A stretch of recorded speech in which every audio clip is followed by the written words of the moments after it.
I love time travel, and time travel can be such a tricky thing in Yeah. films. And you guys really pulled off a coherent time travel. And I thought the continuity was well, and I could follow what was going on. Was that tricky as a filmmaker to sort of, navigate that? Turns out that time travel movies are incredibly hard. And we just kept going back to the Future whenever we would get stuck. Because what Back to the Future did is it set up the rules of time travel. You understood them and you could follow them.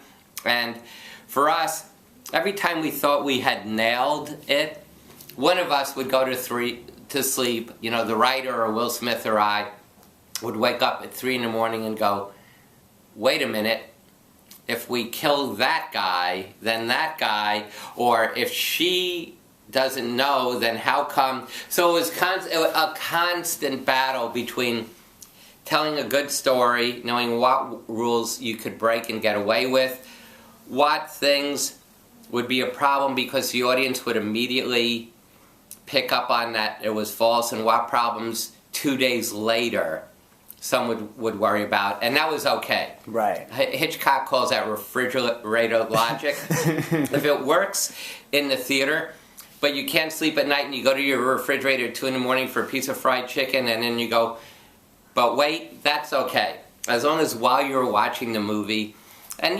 we had questions, but it was a very long struggle, but thank you very much, because we're proud that we kind of created rules that worked. Yeah, absolutely. And was it always what was it about the idea of time travel and, introducing that in the Men in Black world? What was sort of excited you about that whole idea? And was it always got to be the 1960s? Is that kind of because, like, the whole Mad Men thing now, and that, or did the 60s just seem like the right time?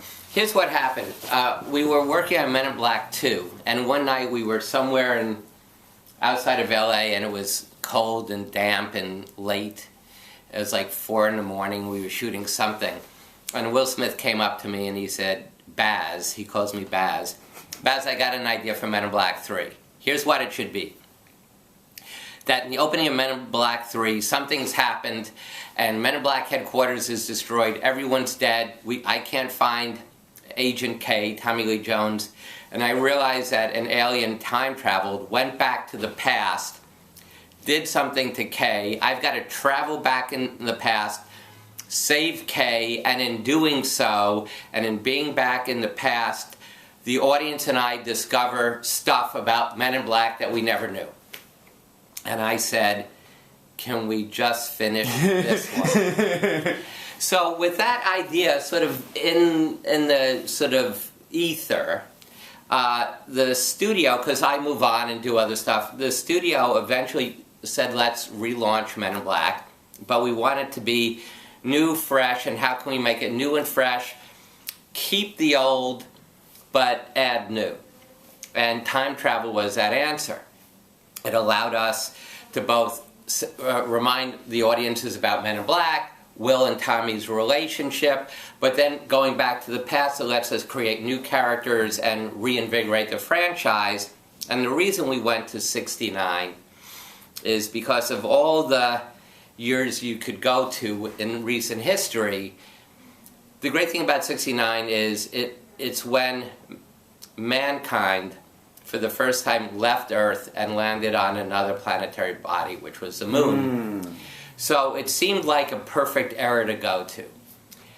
The Mad Men thing, I think the whole aesthetic of Men in Black has been that sort of black suit, narrow tie. So it wasn't so much that as it was a great era for that, for culture, for racism. So it was a good time to go. Well, and I like that you didn't shy away from the obvious. And Will talked about it yesterday, that the fact that, the 60s wasn't the greatest time in our history for African Americans. Right. But you don't shy away from that in the movie at all. Was that the idea to sort of confront it right at the beginning in that opening scene when Will goes back, and then sort of let it move on? We were always balancing the amount of racism we wanted in the 60s. It set up brilliantly on the top of the Chrysler building when the kid who teaches Will how to time jump says, if you don't get back in 24 hours, you're going to be stuck in 1969, not the best time for your people, which gets one of the biggest laughs of the movie. Will's sort of attitude was that in modern times, in 2012, with a black man as president, and the way children grow up now, racism is so not a part of daily culture. At least Will thinks so. I think that if you were poor black and living in New Orleans, you might have a different opinion. Right. But, so we were always balancing how much and how little racism we wanted, and I think we have the right amount. We didn't want to avoid it totally. Yeah. But we didn't want to make the second act about that. Right, absolutely. No, like I said, very tasteful. It was very Cool. well done. The script situation, it's been talked about a lot, and you talked about it yesterday. Mm-hmm. So you had the beginning, and you had the end. Was it just the middle that wasn't quite right, that you needed to take some time to... And is that the 60s era? Like, what part of that was needed retooling? We always had a full script. It's not that we went into shooting this movie with a first act and an ending. Right. We always had a good script. The concern was you don't want to spend... These movies cost hundreds and hundreds of thousands every single day to shoot. So you don't want to shoot the bad version of the movie or stuff that you know can be better. Or stuff you know can be better and must be better, so you'll shoot it and then not use it, and it will cost you millions and millions of dollars, and you'll have to shoot new stuff. So we shot the first act, which was also during the winter, and we wanted the 60s stuff to take place in the summer. And because we delayed starting for script issues, by the time we started shooting, we knew we had to take a longer hiatus because we needed to be outside in 1969. Right. So we shot the first act, we knew we had a great ending, and we shot out Tommy Lee Jones because the whole first act is with Tommy. And then we spent additional time after the Christmas hiatus. Instead of coming right back, we spent another couple of months, A, working on the script, and B, sort of delaying so that when we did start shooting up again, we knew we were going to have some exterior good weather, like for Coney Island, right, and for other sequences. So, in my opinion, it's much ado about nothing, and it's something that the press caught up on. Sure. I can tell you, there's probably not a summer movie that wasn't working on the script while they were shooting and that kind of stuff. So what we did is, instead of working on it while we were shooting, we just took more time off. Which seems really smart, really economical. It seemed to make sense to me, but the press seems to have a different Of course. Josh Brolin as young Tommy Lee Jones is brilliant casting. It's genius casting.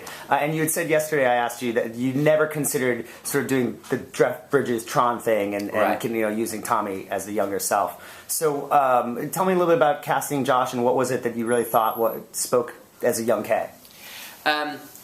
When I read that we were going back to 69 and there was a young K, I immediately, instantly thought of Brolin. And I went to the studio and said it should be Josh, and they loved the idea.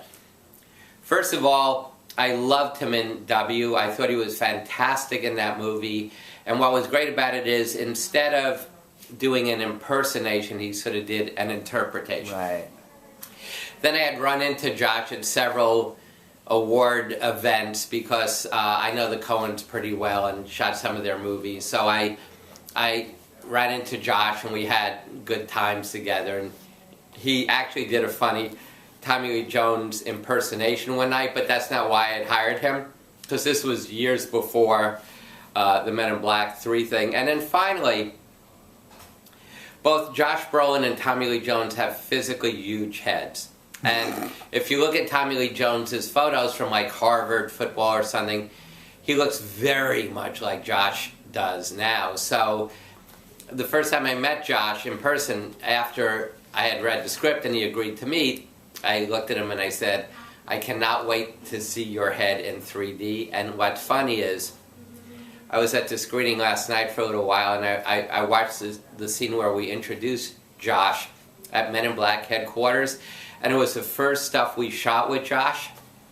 And what's really weird is, all the close-ups for me are too tight, because if you line up a shot on Will, and then you match that distance to Josh, Josh's head is like way bigger, because Will has like a normal to small head, and Josh's head is like insanely huge. So if you look at Men in Black 3 and look at the first scene in Men in Black Headquarters 69, you'll see all of Josh Brolin's close-ups are slightly too close because I hadn't been used to getting the camera away from his huge head yet. And you had to adjust that. Yeah. Last thing I'll ask you real quick, Yeah. Men in Black 4, is that something that you'd be interested in? Do you have ideas for where, does Will have ideas for where that could go? I don't know if there'll be a Men in Black 4. The only thing I said to Will whenever he was annoying me on the set is if there is a Men in Black 4, we should go back in time and it should star Jaden Smith. Just so I wouldn't have to work with Will again. I'm kidding. And then you keep it in the family. Yeah, still keep it. The money still goes into the Yeah, same exactly. pot. They're still working. Yeah. The Smiths are still working. That's Excellent. right.